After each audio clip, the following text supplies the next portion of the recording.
All across the country of Sierra Leone, it is time to prepare the fields for planting. Now we are presently in Kombima village where the United Agricultural Group is located. Here in Kombina village, like the rest of the country, there is almost nothing to plant. These farmers work collectively. Normally, they would plant more than 120 acres. This year, they will be lucky to cultivate a mere 17. So in fact, they were able to harvest to some extent. But in the deep of the crisis, they had to fall back on the seeds and use them for food. That this entire community was quarantined, and because they were quarantined, they could not move. They had to eat the seeds as food. Agriculture, most of it subsistence farming, is a driving force of the economy. But just as officials seem to be getting a handle on the spread of Ebola, the country is losing its grip on food security. Dennis Lanzana is a leader at Kircher United Methodist Church in Guinea. He says the church is concerned about famine. Food security is allowed to be a problem in this country. I will feel a lot of hunger in this country is what is our concern now. During many months of Ebola quarantines, markets were closed and movement between villages was against the law. No trade, no money. It's left the country very vulnerable. When people are hungry, they are susceptible to political upheaval. When Ebola cases were at their highest, the United Methodist Church delivered food to starving families. And whenever possible, it continues to provide emergency aid as farmers struggle to put seed in the ground. The long-range plan is to open a United Methodist University in 2016. Curriculum will focus on theology, nursing, and agriculture.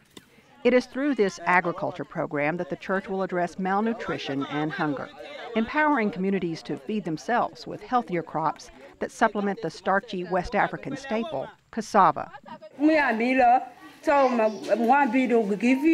But this year, no, they have nothing. For farmers like Safatu Bokari, the critical need is now.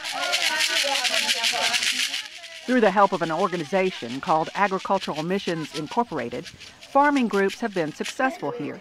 This collective, comprised of mostly women, is in a village called Tilorma.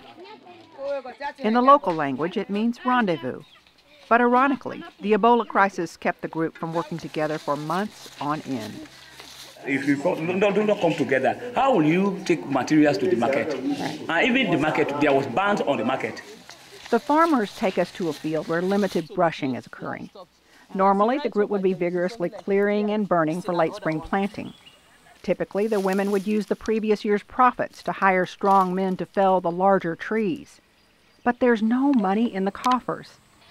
They admit that it was difficult to watch last year's crop literally go to the birds. The birds destroy most of the rice because farmers are not allowed to come in groups and people are afraid of going out because of the public state of emergency. There were barricades.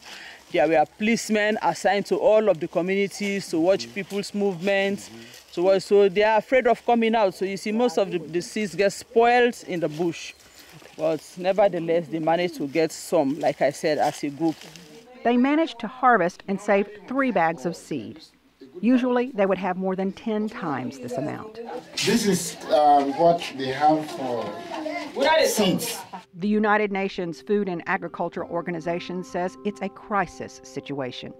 Over 1.2 million people in the Ebola-affected countries of Guinea, Liberia, and Sierra Leone need immediate assistance. These farmers are survivors of a brutal decade-long civil war that ended in 2002. Their village still shows the scars. You can see, really, apart from Ebola, you can see that even the war destroyed this town. But this new enemy, in the form of an unseen virus, is an adversary that they never saw coming. Throughout 11 years, you lost everything. Everything was destroyed. Yeah. Then the time you had wanted to really come up to the town on your feet, then there is another plague, this Ebola. You know, it shattered everything in the hands of the people, the community people. That's why everybody, psychologically, we are affected. And there's no money, and there's no help. That's why we are really yearning for generous people to come to our aid. It's estimated that by the end of summer 2015, over 4.5 million people will be affected. But farmers say they won't sit back and watch it happen. We don't need to rest or to sit down without doing anything. So we need to continue anyway. I mean, really, they are hardworking people.